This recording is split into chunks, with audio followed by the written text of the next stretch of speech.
Hello doctors, welcome back to our channel Gram Medical. मेरा नाम है गुंजन सिंह।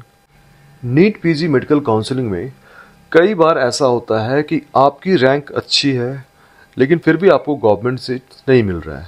अब रीजन कुछ भी हो सकता है, या तो आपकी कैटेगरी आपके बीच में आ सकती है या फिर आपकी रैंक जो है कहीं ना कहीं बॉर्डर लाइन से पीछे है। कई बार लोकेशन या बॉन्ड कंडीशन की वजह से भी पॉसिबल नहीं हो पाते हैं। एंड ऐसे में आपके पास अक्सर दो ही बड़े ऑप्शंस बचते हैं। पहला है प्राइवेट मेडिकल कॉलेज का एंड दूसरा है डीम्ड यूनिवर्सिटी का। दोनों ही ऑप्शन जो है वो प्राइवेट के ही हैं। जो सेंट्रल के अंडर में आती है उसको हम डीम्ड यूनिवर्सिटी के नाम से जानते हैं एंड जो प्राइवेट मेडिकल होते हैं वो स्टेट कोटा के अंडर में आती है।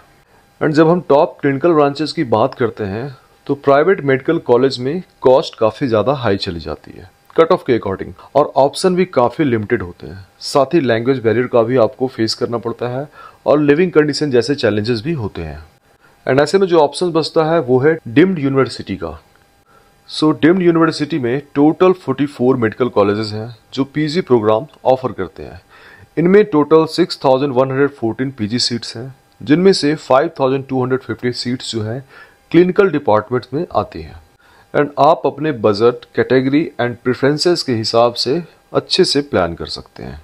लेकिन सबसे इम्पॉर्टेंट फैक्टर है डिसीजन टाइमिंग का। किस राउंड में अप्लाई करना है, कहाँ लोएस्ट कट ऑफ मिलेगा और बैकअप प्लान क्या रखना है। एंड यही कुछ बातें हैं जो आपकी काउंसलिंग जर्नी को शेप देगा।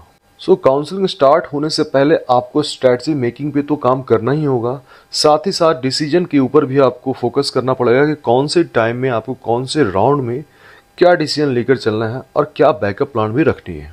सो आज के इस वीडियो में हम डिस्कस करने वाले हैं deemed university seat matrix, round wise vacancy trend के बारे में, क्लिनिकल डिपार्टमेंट में लोएस्ट कट ऑफ 2024 और 2025 के एक्सपेक्टेड रैंक के बारे में, budget analysis and top departments की cut off details and safe round और अपग्रेड स्ट्रेटजी के बारे में। सो अगर आप चैनल पे नए हो तो चैनल को सब्सक्राइब जरूर करके रखिए ताकि कोई भी नोटिफिकेशन अपडेट आपसे मिस ना हो। साथ ही काउंसलिंग में अगर आप हेल्प चाहते हो हमसे तो आप दिए गए नंबर पे कॉल करके हमसे बात कर सकते हैं एंड अवेल कर सकते हैं हमारे सर्विसेज को। सो अगर हम 2024 के राउंड 1 के बारे में बात करें तो टोटल जो सीट्स थे वो 6414 सीट्स थे, जिसमें से 465 प्री क्लिनिकल, 3199 पैरा क्लिनिकल और बाकी क्लिनिकल सीट्स थी। मेजोरिटी स्टूडेंट्स क्लिनिकल प्रीफर करते हैं, इसलिए यहाँ सबसे ज़्यादा कंपटीशन होता है। एंड ट्रेंड की बात करूँ तो ट्रेंड ये रहा है कि लगभग हर राउंड में 70% सीट्स रिपोर्ट हो जाती हैं एंड सिर्फ 30% सीट्स ही अगले राउंड तक बचती हैं। राउंड 2 में 1810 सीट बची थी, राउंड 3 में 654 सीट्स बची थी। राउंड 3 तक आते आते कई स्टूडेंट स्टेट काउंसलिंग से दूसरे ऑप्शन चूज कर लेते हैं, इसलिए सीट्स और भी कम हो जाती है। सो अगर हम इसको आसान भाषा में समझने की कोशिश करें तो एक एग्जांपल के तौर पे एमएस ऑर्थो की हम बात करते हैं। राउंड 1 में कट ऑफ जो थी वो 1,07,000 तक गई थी, मैं डीम्ड की बात कर रहा हूँ। राउंड 2 की कट ऑफ की बात करें तो 1,10,000 तक गई थी। राउंड 3 कट ऑफ 1,11,000 तक एंड राउंड 4 में ड्रॉप होकर 1,05,000 हो गई थी। राउंड 2 से राउंड 3 का फर्क जो है वो मार्जिनल है, इसलिए अच्छे कॉलेज के लिए राउंड 2 में सीट्स लेकर अपग्रेड करना ज्यादा सेफ स्ट्रेटजी माना जाता है। सिमिलरली अगर हम रेडियोलॉजी ब्रांच को देखते हैं एंड सीएमसी वेल्लोर में राउंड 1 कट ऑफ 8,200 रैंक तक थी, round 2 cut off 8,900 rank, round 3 cut off 9,500 थी एंड वही कट ऑफ जो है राउंड 4 में 7,800 तक चली गई थी। So you can easily understand this radiology cutoff rise steadily until mop up. If your rank is between 8K to 9K, freeze in round 2 with upgrade option to avoid round 3 competition. वैसे ही अगर हम general medicine को देखें तो Kasturba medical college की अगर बात करूं मणिपाल में जो है उसकी राउंड 1 की कट ऑफ 15,600 तक थी, राउंड 2 की कट ऑफ 17,200 रैंक, राउंड 3 की कट ऑफ 18,000 रैंक थी। राउंड 4 के बारे में बात करो तो वही रैंक जो है वो ड्रॉप होकर 14,500 तक चली गई थी। सो 10% का जो जंप है वो आपको हर राउंड में देखने को मिल रहा है एक्सेप्ट 4th राउंड।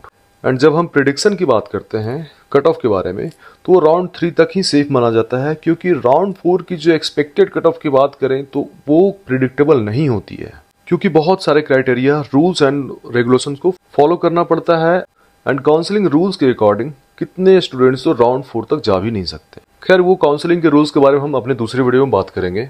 अगर हम कट ऑफ एनालिसिस के बारे में बात करें, रेडियोलॉजी जैसे डिपार्टमेंट के बारे में, तो गवर्नमेंट में जो है जनरल कैटेगरी 3 to 4 के तक जाती है, यानी कि 3 से 4 हजार तक से ज़्यादा नहीं जाती है रेडियोलॉजी में। ओबीसी ईडब्ल्यूएस जो है 5 to 6 तक चली जाती है। स्टेट कोटा का भी ऑप्शन होता है, मॉपअप में भी चांसेस होते हैं। डिम्ड की अगर हम बात करें तो 30K to 50K तक अगर रैंक है तो चांसेस है कि 35 लाख to 50 लाख तक की बजट में आपको अच्छे कॉलेजेस मिल सकते हैं। हालांकि फिर भी आपको बैकअप प्लान ब्रांच को लेकर जरूर चलना चाहिए।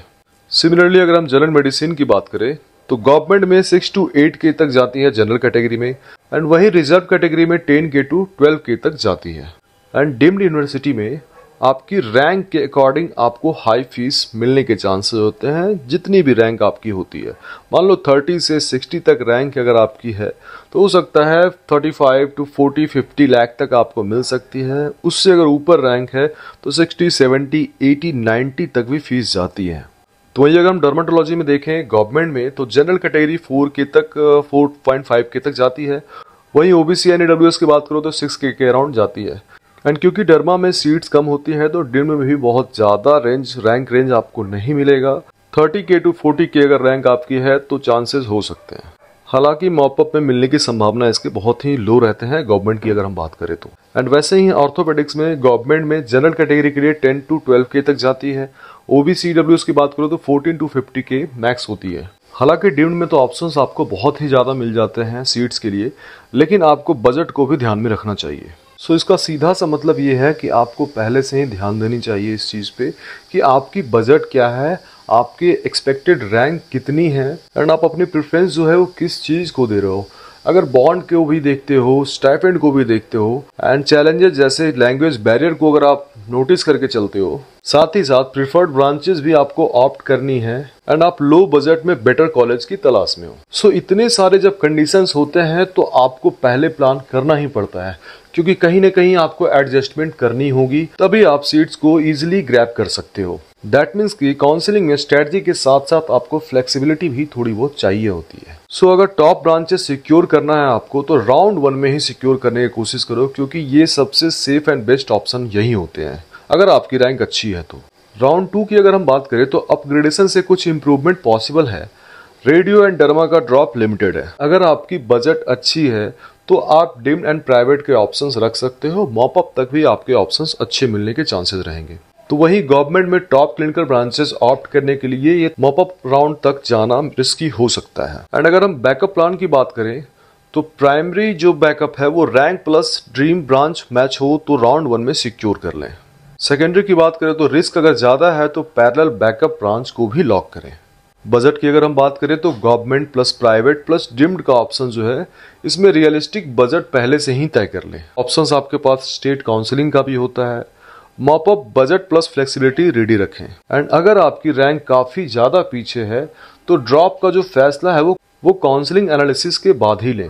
सो हम ग्रामेटिकल में आपको हर राउंड के analysis, cut off trends and college reviews देते रहेंगे। सब्सक्राइब जरूर कीजिए और काउंसलिंग गाइडेंस के लिए आप हमसे जरूर जुड़िए, क्योंकि यहाँ पे आपको 24/7 आवर की कंप्लीट कॉल सपोर्ट मिलती है।